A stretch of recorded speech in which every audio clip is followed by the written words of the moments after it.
देखिए बेटा, आज का जो टॉपिक है आप लोग का, जो हम डिस्कस करेंगे, वो कोलाइड के बारे में डिस्कस करेंगे हम आपसे। ठीक है। कोलाइड पार्टिकल साइज के ऊपर वो है, जैसे कि हम अब डिस्कस किए हुए थे क्लास 9th वगैरह में आपको ऑलरेडी पहले भी, मिक्सचर को दो पार्ट में डिवाइड किया गया है। एक तो मिक्सचर हेट्रोजीनियस है और एक आपका होमोजीनियस है। होमोजीनियस में आपका ट्रू सोल्यूशन आएगा और हेट्रोजीनियस में कोलाइड और सस्पेंशन। ठीक है।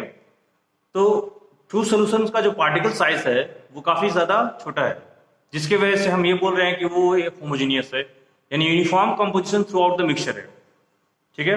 But in case of heterogeneous they are not uniform. ठीक है। उसके पार्टिकल्स की साइज ट्रू सोल्यूशन से थोड़े थोड़े बड़े होते हैं। सस्पेंशन का पार्टिकल सबसे ज्यादा बड़ा होता है। तो सबसे पहले हमें इन तीनों के बीच में डिफरेंस पता होना चाहिए कि ट्रू सोल्यूशंस, कोलाइड और सस्पेंशन में क्या डिफरेंस है। अगर हम पार्टिकल्स के साइज के ऊपर बात करें तो एक साइड में एक बार हम प्रॉपर्टी का नाम लेंगे और उससे तीनों से हम डिस्कस करेंगे। सबसे नंबर 1 आता है ट्रू सोल्यूशन। ट्रू सोल्यूशन का पार्टिकल साइज है बेटा less than 1 nanometre, less than 1 nanometre.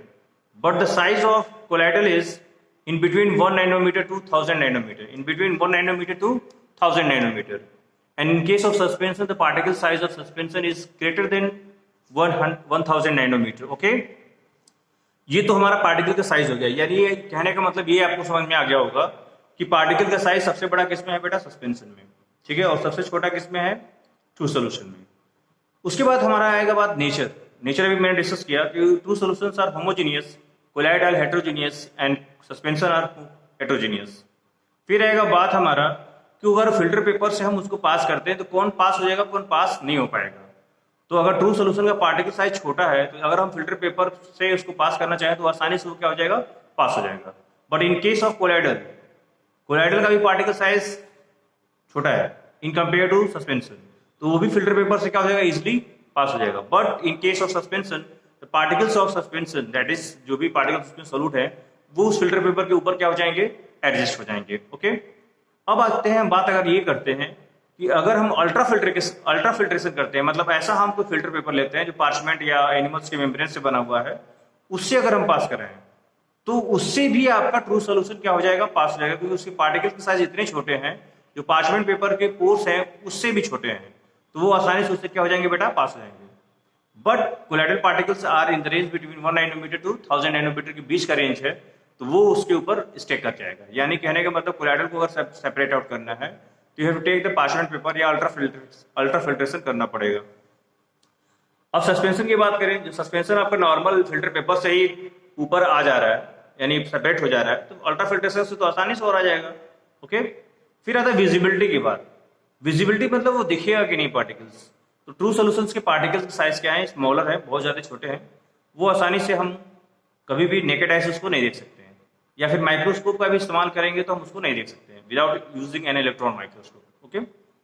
Colloidal के पार्टिकल्स क्या है? ट्रू सोल्यूशन से बड़े हैं। मेन जो कंपेयरिंग चीज है वो that is particle size. Okay. तो कोलाइडल्स के पार्टिकल्स को हम नेकेड आई से नहीं देख सकते हैं, बट हम माइक्रोस्कोप से देख सकते हैं। और सस्पेंशन के पार्टिकल्स ऑलरेडी हम नेकेड आई से देखते भी हैं, जैसे चॉक वगैरह हम लिक्विड पानी में डाल दें तो उसको उसमें हम चॉक के पाउडर्स या चॉक के पार्टिकल्स हमें आसानी से दिख जाते हैं। यानी विजिबिलिटी सस्पेंशन का क्या होगा? दिखेगा। अब आता है नेक्स्ट प्रॉपर्टी जो है, that is settling of the particle. कौन पार्टिकल सेटल डाउन करेगा, कौन नहीं करेगा। अब जो ट्रू सोल्यूशन का साइज स्मॉलर है तो पार्टिकल ऑलवेज इन कैसा रहेगा? मोशन में रहेगा, तो पार्टिकल सेटल डाउन नहीं होगा।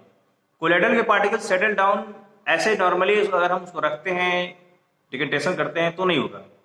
बट अगर उसको हम सेंट्रीफ्यूज करें, यानी कोई इंस्ट्रूमेंट लगा कर उसको स्पून करें, ठीक है, यानी स्पूनिंग करें हम, जिससे कि हम लोग दही से मक्खन निकालते हैं या फिर कोई भी मेडिसिन वगैरह जो भी है, आपको ब्लड वगैरह लेके उसको हम लोग सेंट्रीफ्यूगेशन मशीन में ऐड करते हैं, जिसकी वजह से उसमें से जो भी WBC, RBC या जो भी उसमें पार्ट्स होते हैं, बेसोफिल, न्यूट्रोफिल्स वगैरह सेपरेट आउट होते हैं। वैसे ही हम क्या है, वो भी ब्लड भी क्या है? कोलाइड का सोल्यूशन है, कोलाइड है। ठीक है। तो हम उसको सेंट्रीफ्यूगेशन के द्वारा उसको सेपरेट कर सकते हैं, सेटल डाउन कर सकते हैं। और इनको ये तो अपने आप ही सस्पेंशन जी तो अपने आप ही रख दीजिए, पार्टिकल थोड़ी देर बाद देखेंगे कि डस्ट पार्टिकल या सैंड के पार्टिकल्स अपने आप नीचे बैठ जाएंगे। तो ये हो गया settling of the particle. Next है आपका विजिबिलिटी में बात कर ले, अपीयरेंस। अगर ट्रू सोल्यूशन है, पार्टिकल साइज एकदम स्मॉलर है तो एकदम ट्रांसपेरेंट दिखाई देगा हमको। But in case of colloidal, तो particles are translucent, particles are translucent. But in case of suspension, the particles are so big, so they are opaque. हमें उस साइड, इस साइड से उस साइड अगर हम पेज लेके जाएं उस साइड, तो हमें वो चीज़ नहीं दिखाई देगा. ठीक है, जैसे सिंपल हम एग्जांपल उसको नोट कर ले. अगर बीकर, अगर फ्रेश बीकर है, उसमें हम अगर ले ले ट्रू सोल्यूशन, तो अगर हम बीकर, ग्लास का बीकर है, उसके नीचे हमने एक पेपर लिया, उसमें कोई पॉइंट कलर्स लगा दिया, और ऊपर से देखेंगे तो हमें वो पॉइंट आसानी से दिखेगा इन case of true solution. But in case of colloidal, अगर हम टॉप से उसको देखेंगे तो दिखाई तो देगा, बट थोड़ा सा धुंधला टाइप में दिखाई देगा. But in case of suspension, particle settle down हो जा रहा है तो उसको कवर कर ले रहा है ना, तो वो चीज़ आपको दिखाई नहीं देगा. ठीक है, तो अपीयरेंस क्या रहेगा? ऑपिक्यू रहेगा इन case of suspension, and transparent in case of true solution, and translucent और जनरली ट्रांसपेरेंट इन कोलाइडल. ठीक है, next Tyndall effect. Tyndall effect केवल आपका कोलाइडल सोल्यूशन शो करेगा और आपका सस्पेंशन, जो पार्टिकल साइज बड़े हैं, ठीक है, स्कैटरिंग ऑफ लाइट उस पर होगा, ट्रू सोल्यूशन में नहीं होगा. Same way in the Brownian movement also, Brownian movement भी कोलाइडल शो करेगा और सस्पेंशन शो करेगा, पर ट्रू सोल्यूशन नहीं शो करेगा. ब्राउनियन मतलब जिग जैग मोशन.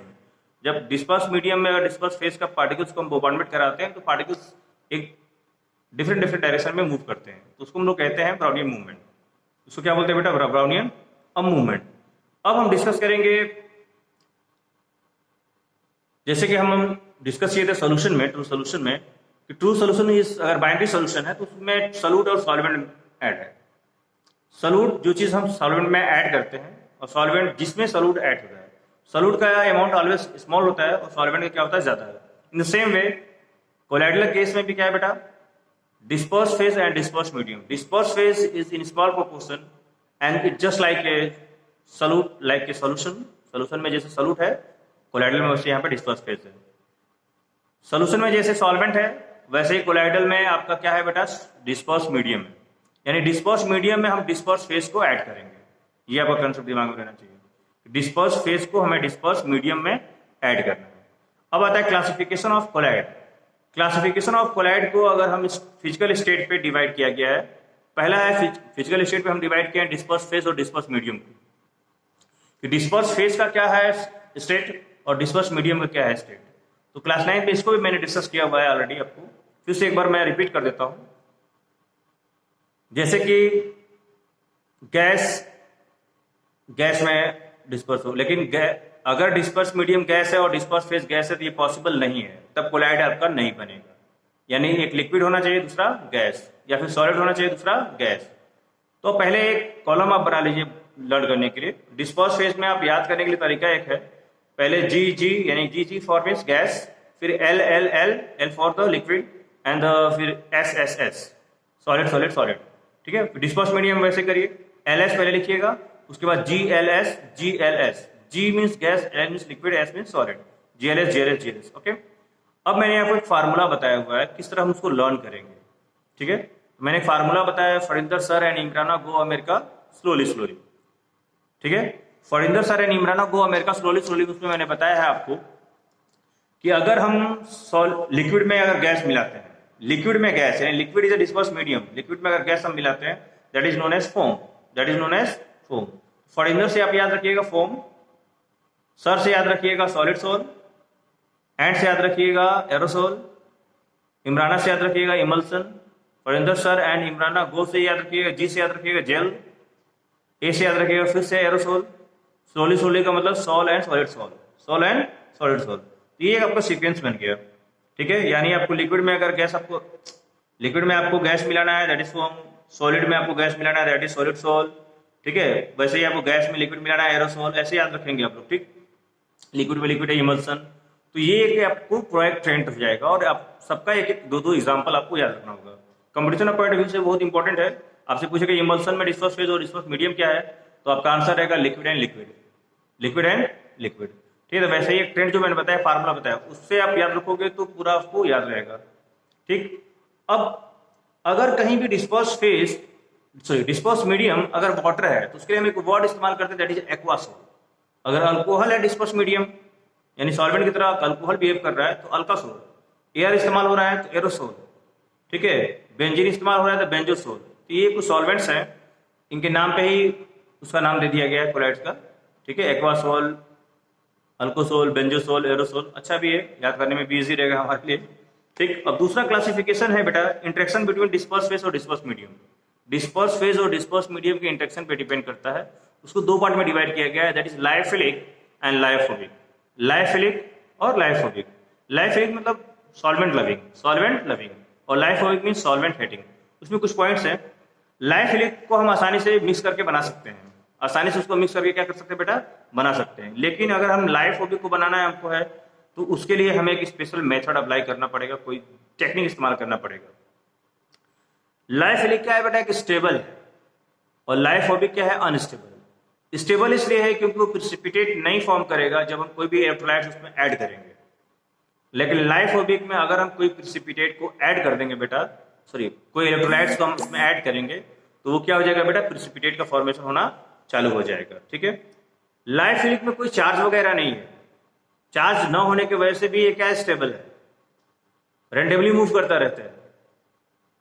लायोफोबिक में क्या है, चार्ज है, पॉजिटिव चार्ज है तो वो निगेटिव की तरफ मूव करेगा, नेगेटिव है तो पॉजिटिव की तरफ मूव करेगा, यानी इसके पास एक डायरेक्शन है मूव करने वगैरह का। ठीक है, लायोफिलिक आपको टिंडल इफेक्ट शो नहीं करेगा और लायोफोबिक आपको टिंडल इफेक्ट शो करेगा। तो बहुत सारे और भी डिफरेंस वगैरह है जिसको आप लोग याद कर लीजिएगा। ठीक है, चार्ट बना हुआ है, मैंने आपसे कुछ मेन जो डिफरेंस है उसको मैंने यहाँ पे डिस्कस कर लिया, और जाके उसको अच्छे से उसके नोट्स को बना लीजिए आप अच्छे से। उसमें भी कोई भी प्रॉब्लम आपको आएगी तो आगे हम लोग डिस्कस करेंगे। आपको जो भी उसमें प्रॉब्लम आया तो उसको नोट्स बना के आप रखिए, ठीक है, ताकि नेक्स्ट क्लास में हम आप पूछेंगे और उसको हम अच्छे से क्लियर सा एक्सप्लेनेशन देके फाइनल कर देंगे। ठीक है।